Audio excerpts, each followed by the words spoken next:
ఆ ఆవు ప్రతిరోజు పలుపు విప్పగానే అది ఎంతమంది కూర్చుని ఉండనివ్వండి, ఆయన కూర్చునేటటువంటి ఒక గది ఉండేది.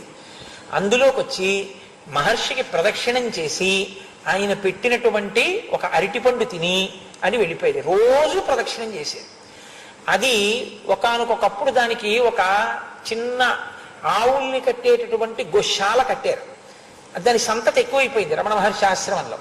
ఒకసారి ఆశ్రమానికి కానీ దేవాలయానికి కానీ ఇచ్చిన వాటి సంతతిని తిరిగి ఎక్కడికి ఇవ్వకూడదు, ఎందుకంటే అది ఈశ్వరుడి సొత్తు ఇంకా. కాబట్టి దాని సంతతి పెరిగిపోయింది ఆశ్రమంలో. పెరిగిపోతే అక్కడ ఒక పెద్ద పాక వేశారు.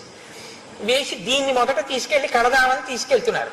ఇది కొత్తకి భయపడి లోపలికి వెళ్లకుండా ఒక్కసారి ఆ ముక్కు తాడు పట్టుకున్నారు. దానికి ఆ ముక్కు తాడుకి నలిగి రక్తం కారుతుండగా తప్పించుకొని పరిగెత్తకుంటూ రమణ మహర్షి దగ్గరికి వచ్చేసింది. వచ్చేస్తే లోపలికి వచ్చి పట్టుకుంటున్నారు.